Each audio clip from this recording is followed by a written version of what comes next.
Good morning 11th class. कैसे हो बच्चों आप लोग? आई होप कि आप बहुत अच्छे होंगे। ठीक है, आज जिसकी हम बात कर रहे हैं वो है संघ क्वाड्रेटा। ठीक है, क्वाड्रेटा जो शब्द है वो सबसे पहले बेल फॉर्म ने 1880s में दिया था, जिसका मतलब होता है रस्सी को धारण करने वाला। ठीक है, यानी कि उसमें क्या होगा, वर्टिब्रल कॉलम पाई जाएगी। ठीक है बच्चों, तो और क्वाड्रेटा के मुख्य कैरेक्टर क्या होते हैं? एक तो ये क्या होते हैं इनमें क्या पाई जाती है, पृष्ठ रज्जु पाई जाती है। ठीक है, पृष्ठ रज्जु पाई जाएगी। ठीक, तंत्रिका तंत्र पाया जाएगा। ये कैसे होंगे, द्विपार्श्व सम्मिति इनमें पाई जाएगी। ठीक है, द्विपार्श्व सम्मिति पाई जाएगी। और क्या होंगे, त्रिकोरक। ठीक है, त्रिकोरक होंगे, गिल्स पाए जाएंगे। ठीक है, और हायर्स में क्या पाए जाएंगे, फेफड़े पाए जाएंगे। ठीक, तो क्या हो गया, क्वाड्रेट मतलब क्या हो गया, रस्सी को धारण करने वाला। ठीक है, इसका क्लासिफिकेशन देखते हैं हम। तो क्लासिफिकेशन में क्या हो जाएगा, जो संघ क्वाड्रेटा है उसको दो मुख्य भागों में बांटा गया है। एक तो है आपका अक्रेनिएटा, दूसरा है क्रेनिएटा। ठीक है, अक्रेनिएटा का मतलब क्या है कि जो मस्तिष्क होगा वो क्रेनियल बॉक्स के अंदर नहीं पाया जाएगा। ठीक है, इस आधार पर इसको बांटा गया। और क्रेनिएटा में क्या होगा, जो हमारा मस्तिष्क है वो क्रेनियल बॉक्स यानी कि कपाल के अंदर सुरक्षित होगा। ठीक है, तो मुख्य दो भाग हैं इसके, अक्रेनिएटा और क्रेनिएटा। फिर जो क्वाड्रेटा संघ है, ठीक है, क्वाड्रेटा संघ है उसके तीन मुख्य भाग हैं, यानी कि उपसंघ है। ठीक है, तीन उपसंघ क्या क्या है बच्चों, देखिए, पहला है यूरोक्वाड्रेटा, दूसरा है सेफेलोक्वाड्रेटा। ठीक है, और तीसरा क्या है आपका, वर्टिब्रेटा। तो जो पहले दो हैं यूरोक्वाड्रेटा और सेफेलोक्वाड्रेटा, इनको हम क्या बोलते हैं, प्राइमेट क्वाड्रेटा भी बोलते हैं, यानी कि पुराने क्वाड्रेट्स, यानी कि जब क्वाड्रेट डेवलप हो रहे होंगे तो इनका निर्माण हुआ था। तो ये क्या हो गया आपके, यूरोक्वाड्रेटा और सेफेलोक्वाड्रेटा। ठीक है, और जो वर्टिब्रेटा होते हैं वो एडवांस क्वाड्रेट्स होते हैं। ठीक है, यानी कि इसमें नोटोकॉर्ड पाई जाएगी। ठीक है, अब जो है वर्टिब्रेटा को हम दो भागों में बांट देते हैं। पहला क्या है, अगेनेथा और गैनेथोस्टोमेटा। किस आधार पर बांटा हमने, जबड़ों के आधार पर बांटा है।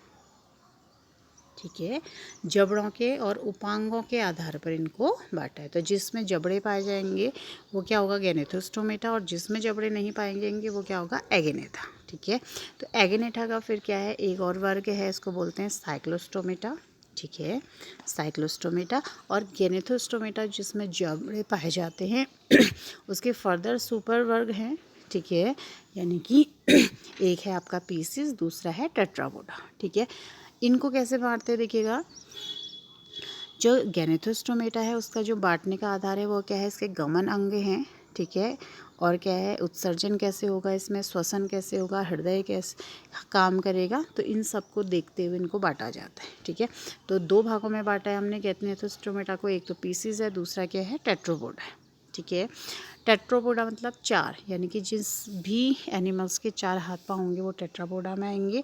और जिनमें पंख पाए जाएंगे, ठीक है, जिनमें पंख पाए जाएंगे वो किस में आएंगे, पीसिस, यानी कि मत्स्य वर्ग में आएंगे, मछली वाले वर्ग। और आपने पीसिस को भी दो भागों में बांटा है। पहला है कॉन्डिकेतीस, इसमें जो स्केलेटन होता है अंदर का वो किसका बना होता है, उपास्थि का बना होता है कॉन्डिकेतीस में। और ऑस्टिकथीज में जो होता है वो क्या होता है, अस्थि का बना होता है। ठीक है, ऑस्टिकथीज में जो कंकाल होगा वो किसका बना होगा, आपका अस्थि का बना होगा। और कांडिकथीज में किसका बना होगा, उपास्थि का बना होगा। ये अंतर है इसमें। ठीक है, फिर टेट्रोपोडा में क्या है, जो टेट्रोपोडा है वो भी क्या है, जिस भी जंतु के चार हाथ पैर होंगे वो सब किस में आएंगे, आपके टेट्रापोडा में आएंगे। तो सबसे पहले इसमें क्या है आपका उभयचर वर्ग, जिसमें मेढक टोड आते हैं। सरीसृप वर्ग, रेंगने वाले जंतु, सांप, मगरमच्छ, छिपकली वगैरह आते हैं। पक्षी वर्ग में सारे ही पक्षी आ जाते हैं, चिड़िया। और स्तनधारी में क्या आते हैं, कुत्ता, बिल्ली, मनुष्य, शेर, चीते, सारे ही स्तनधारी में आ जाते हैं। ठीक है, तो अब हम बात करते हैं आगे। जो हमारा संघ क्वाड्रेटा है, ठीक है, उनको तीन उपसंघों में विभाजित किया है। ठीक है, जैसे भी बताया था आपको, पहला क्या है, यूरोकॉर्डेटा पहला। दूसरा क्या है आपका, यूरोकॉर्डेटा को ही हम ट्यूनिकोगेटा भी कह देते हैं, और दूसरा है आपका सेफेलोकॉर्डेटा, और तीसरा क्या है, वर्टिब्रेटा। ठीक है, यूरोकॉर्डेटा और सेफेलोकॉर्डेटा को हमने क्या बोला, प्राइमेटिव कॉर्डेट्स बोला है। ठीक है, इनको क्या बोलते हैं, देखिए दोनों को, यूरोकॉर्डेटा और सेफेलोकॉर्डेटा को हम प्रोटोकॉर्ड बोलते हैं। ये सभी समुद्री प्राणी होते हैं। ठीक है, और यूरोकॉर्डेटा में पृष्ठरज्जु केवल लार्वा के पूंछ में पाई जाती है। ठीक है, यूरोकॉर्डेटा में जो पृष्ठरज्जु होती है केवल लार्वा के पूंछ वाले भाग में पाई जाती है, जबकि सेफेलोकॉर्डेटा में पृष्ठरज्जु सिर से पूंछ तक फैली होती है और जीवन के अंत तक बनी रहती है। ठीक है, तो हमने क्या कहा कि कॉर्डेट्स को हमने 3 भागों में बांटा, यूरोकॉर्डेटा, सेफेलोकॉर्डेटा और वर्टिब्रेटा में। ठीक है, यूरोकॉर्डेटा में हम क्या कह रहे हैं कि जो पृष्ठरज्जु है केवल लार्वा की पूंछ में पाई जाती है, जबकि सेफेलोकॉर्डेटा में पूंछ से लेकर सिर से लेकर पूंछ तक फैली रहती है और जीवन के अंत तक बनी रहती। ठीक है, यूरोकॉर्डेटा के जो उदाहरण हैं वो देखिए सारे ही, यूरोकॉर्डेटा हो सेफेलोकॉर्डेटा हो, दोनों ही क्या होते हैं, समुद्र में मेरीन होते हैं, मतलब पानी में ही पाए जाएंगे। तो इसका उदाहरण है एसिडिया, सल्पा और डोलियोला। ठीक है, और सेफेलोकॉर्डेटा के उदाहरण हैं ब्रैंकियोस्टोमेटा, इसको एम्फिओक्सिस या लैंसलेट भी कहते हैं। अब बात करते हैं वर्टिब्रेट्स की।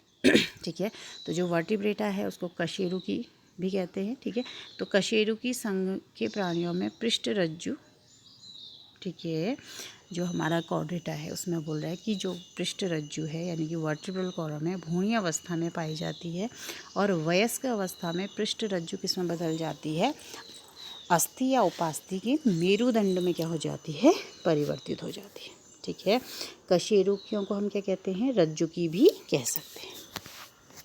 ठीक है, कशेरुकी मतलब कॉर्डेट्स, रज्जुकी मतलब वर्टिब्रेट्स। ठीक है, तो कह रहा है कि जितने भी कशेरुकी हैं उनको हम क्या कह सकते हैं, रज्जुकी भी कह सकते हैं, किंतु सभी रज्जुकी को यानी कि वर्टिब्रेट्स को हम कशेरुकी नहीं कह सकते। ठीक है, तो कहने का मतलब है जितने भी वर्टिब्रेट्स हैं वो तो कॉर्डेट्स हैं, लेकिन सभी कॉर्डेट्स वर्टिब्रेट्स नहीं हैं। क्यों?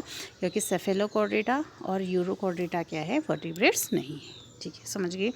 कशेरुकियों में 2, 3 या 4 प्रकोष्ठ वाले क्या होते हैं, हृदय होते हैं, और कैसे होते हैं, वेंट्रल साइड में पाए जाते हैं, मतलब आगे की ओर पाए जाते हैं।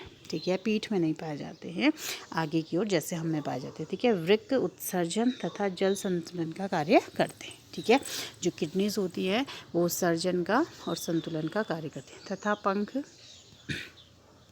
जो पंख होंगे वो कैसे होंगे, तैरने का काम करेंगे। ठीक है, अच्छा अब हम बात करते हैं, जैसे अभी देखो वर्टिब्रल कॉलम है जो देखिए ये क्या है आपकी वर्टिब्रल कॉलम, अगर आप अपने पीठ पे हाथ लगाएंगे तो ये आपको महसूस हो जाएगी। ठीक है, तो फिश में इस तरीके से होता है, देखिए सिर से लेकर पूरा पूंछ तक है, और ये जो घोड़ा है इसमें भी पूरा पूंछ तक है, मेढक इसमें भी है। तो कहने का मतलब है ये जितने भी वर्टिब्रेट्स हैं, ठीक है, तो ये सब क्या है, कॉर्डेट्स हैं, लेकिन सारे कॉर्डेट्स क्या होते हैं, वर्टिब्रेट्स नहीं होते। ठीक है बच्चों, नेक्स्ट हम इसमें बात करते हैं जो हमने संग अभी पढ़ा था, क्या पढ़ा था वो, साइक्लोस्टोमेटा। ठीक है, साइक्लोस्टोमेटा क्या है, विदाउट जॉफिसिस। ठीक है, तो साइक्लोस्टोमेटा के जितने भी प्राणी, कुछ मछलियों में क्या होते हैं, बाह्य परजीवी होते हैं। तो ये जितने भी साइक्लोस्टोमेटा के जो जीव होते हैं वो कैसे होते हैं, आपके बाह्य परजीवी होते हैं। ठीक है, बाह्य परजीवी होते हैं। ठीक, तो क्या होगा, बड़ी मछलियों के ऊपर क्या रहेंगे, चिपके रहेंगे और उससे ही भोजन प्राप्त कर लेंगे। और इसमें क्या होता है, 6 से 15 जोड़ी तक का क्लोम छिद्र श्वसन के लिए पाए जाते हैं। ठीक है, और इनमें क्या होते हैं, चूसक पाए जाते हैं सक करने के लिए ब्लड को, और वृत्ताकार मुंह होता है यानी कि गोल मुंह होगा। ठीक है, कपाल तथा मेरुदंड कैसा होगा, उपास्थल होगा, और परिसंचरण तंत्र बंद प्रकार का होगा। ठीक है, साइक्लोस्टोमेटा जो होते हैं मोस्टली समुद्री होते हैं, किंतु जब वे जनन की प्रक्रिया करते हैं तब ये अलवणीय जल में क्या होते हैं, आ जाते हैं और इनके बच्चे क्या होते हैं, ये तो जनन करके कुछ दिनों बाद मर जाते हैं और इनके बच्चे वापस समुद्र में क्या होते हैं, लौट आते हैं। तो इनका उदाहरण है पेट्रोमाइजोन और हेगफिश मिक्सी। ठीक है बच्चों, तो ये जो हो आपका क्या हो गया साइक्लोस्टोमेटा। चित्र दिखाते हैं आपको, देखिए ये क्या है आपकी साइक्लोस्टोमेटा। देखिए मुंह इसका कैसा है, वृत्ताकार है और दांत इस तरीके से पाए जा रहे हैं। और ये क्या है आपके गिल्स। ठीक, अब देखिए इस चित्र में देखिएगा ये बड़ी मछली है और इसमें ये क्या है चिपके हुए हैं जोंक की तरह, यानी कि ये क्या है आपकी ये बाह्य परजीवी। क्या है बच्चों, बाह्य परजीवी। ठीक है, तो साइक्लोस्टोमेटा वर्ग के जितने भी जीव हैं वो क्या होंगे, बाह्य परजीवी। ये देखिए ये मछली में इस तरीके से क्या है परजीवी की तरह चिपका हुआ है, तो ये क्या हो गया आपका साइक्लोस्टोमेटा। ठीक है, अब हम बात कर रहे हैं गैनेथोस्टोमेटा। ठीक है, गैनेथोस्टोमेटा मतलब कि जिनमें भी क्या होगा जबड़े पाए जाएंगे। तो ये क्या होता है, ये इनका शरीर धारा रेखीय होता है, समुद्री प्राणी है क्योंकि, और इनका जो कंकाल होता है वो किसका बना होता है, उपास्थि का बना होता है, और मुख अधर में स्थित होता है। अधर मतलब नीचे की ओर। ठीक है, जैसे अगर हम सामान्य मछली की बात करें तो मुंह ऐसा होगा, लेकिन इनकी बात करेंगे तो मुंह कैसा होगा, ये जैसे शार्क में नीचे की ओर मुंह अधर में पाया जा रहा है। ठीक है, अधर मतलब वेंट्रल साइड में पाया जा रहा है। ठीक है, और पृष्ठ रज्जु क्या होती है, चिरस्थायी होती है, यानी कि जीवन के अंत तक बनी रहती है। ठीक है, तो ये क्या हो गया आपकी शार्क है, और ये क्या है नीचे डॉगफिश है या आहरा मछली है। ठीक है, फिर देखते हैं इसमें क्या होता है कि इसमें जो गिल्स होते हैं वो ओपेरिकुलम से ढके हुए नहीं होते हैं, और इनके जो दांत होते हैं इसमें शक्तिशाली जबड़ों के अंदर दांत पाए जाते हैं। और इन मछलियों में वायु कोश यानी कि एयर ब्लैडर नहीं होता है, तो डूबने से बचने के लिए बार बार क्या करते हैं, इनको तैरना पड़ता है। और हृदय 2 प्रकोष्ठ वाला होता है, एक अलिंद और एक निलय। इसमें कुछ विद्युत अंग भी होते हैं, जैसे टॉर्पीडो में वो विद्युत यानी कि इलेक्ट्रिसिटी प्रोड्यूस कर सकती है, और कुछ में विष दंत होते हैं जैसे ट्राइगोन में होते हैं, और ये कैसे होते हैं, असमतापी होते हैं। ठीक है, यानी कि इनके शरीर में ताप नियंत्रण करने की क्षमता नहीं होती। नर और मादा क्या होंगे, अलग अलग होंगे। नर के श्रोणी पंख में क्लेस्पर यानी कि क्लेस्पर क्या करता है, कॉपुलेटरी ऑर्गन के रूप में पाया जाता है, और निषेचन कैसा होता है, आंतरिक होता है। ठीक है बच्चों, और जो इसका उदाहरण है वो क्या है, कुत्ता मछली, शार्क, ठीक है, और स्टारफिश, सॉरी जो है टॉर्पीडो विद्युत फिश। ठीक है, दिखाते हैं आपको, ये देखिए ये क्या है आपकी शार्क है। देखिए इसका जो मुंह है वो कहाँ है, अधर में, इस तरीके से नीचे की ओर है, और मुख में जबड़े हैं, और जबड़ों में क्या है, स्ट्रॉन्ग दांत है। तो ये क्या होती है खतरनाक मछली इसको बोलते हैं, ह्यूमंस को भी ये खा जाती है। ठीक है, तो ये शार्क होगी, ये है आपकी टॉर्पीडो जो विद्युत को भी क्या कर सकती है, प्रोड्यूस कर सकती है। ठीक है, नेक्स्ट हम पढ़ते हैं इसमें ऑस्टिकिथीज। पहले हमने क्या पढ़ा क्या पढ़ा था, देखिए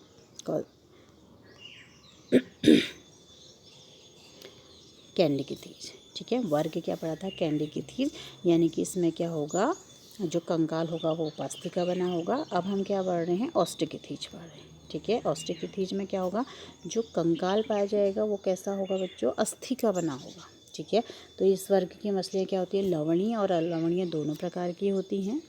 दोनों प्रकार के जल में पाई जाती है, यानी कि समुद्र में भी पाई जाएगी, नदियों में भी पाई जाएगी। ठीक है, अंतकंकाल कैसा होगा, अस्थि का बना होगा, और शरीर कैसा होगा, धारा रेखित होगा। ठीक है, और 4 जोड़ी इसमें क्या होते हैं, क्लोम छिद्र होते हैं जो कि ओपरकुलम से ढके रहते हैं। सल्क पाए जाते हैं त्वचा पर, और वायु कोश पाया जाता है। पहले वाले में क्या था, वायु कोश नहीं पाया जा रहा था, तो बार बार उन्हें तैरना पड़ा था डूबने के बचने के लिए। तो इसमें जो वायु कोश होता है वो उत्प्लावन बल में सहायक, यानी कि मछली को डूबने से रोकता है। हृदय कैसा है, देखिएगा 1-2 है प्रकोष्ठों में बटा, एक अलिंद और एक निलय, और ये भी क्या होते हैं, असमतापी होते हैं। नर और मादा क्या होते हैं, अलग अलग होते हैं।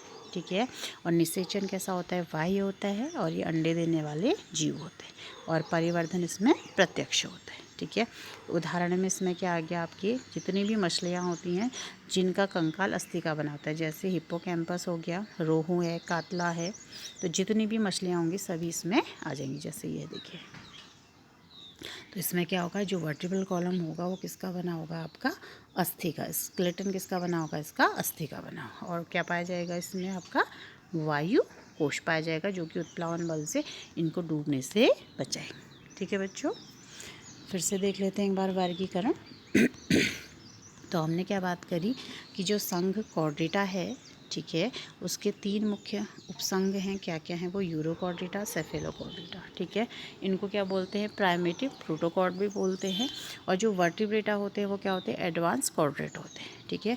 वर्टिब्रेटा को हम फर्दर 2 भागों में बांटते हैं, एगेनेथा, ठीक है, यानी कि बिना जबड़ों वाले, और एगेनेथा का फिर क्लास क्या है, साइक्लोस्टोमेटा, जिसमें पेट्रोमाइजोन आया था, ठीक है, यानी कि वो क्या होते हैं, बाह्य परजीवी होते हैं। गैरेथोस्टोमेटा मतलब विथ जॉ, यानी कि जबड़े इसमें पाए जाएंगे, ठीक है। और इनको फर्दर हम क्या बेसिस पे डिवाइड करते हैं, श्वसन अंगों पे, गमन अंगों पर, ठीक है। और इनका हृदय कैसा है, तो इससे जो 2 मुख्य भाग हैं, एक तो है पीसिस मत्स्य वर्ग, दूसरा क्या है, टेट्रापोडा। तो पीसिस में क्या आ जाते हैं, कांडिकिथीज यानी कि उपास्थल मस्तियाँ, और ऑस्टिकिथीज में क्या आ जाती है, अस्थिल मस्तियाँ, जिनका कंकाल अस्थियों का बना होता है। टेट्रापोडा में क्या आ गया, उभयचर, सरीसृप, पक्षी वर्ग और स्तनधारी, ठीक है। तो इस आज के लिए इतना ही। नेक्स्ट लेक्चर में फिर हम किसके बारे में बात करेंगे, टेट्रापोडा के बारे में बात करेंगे। Thank you.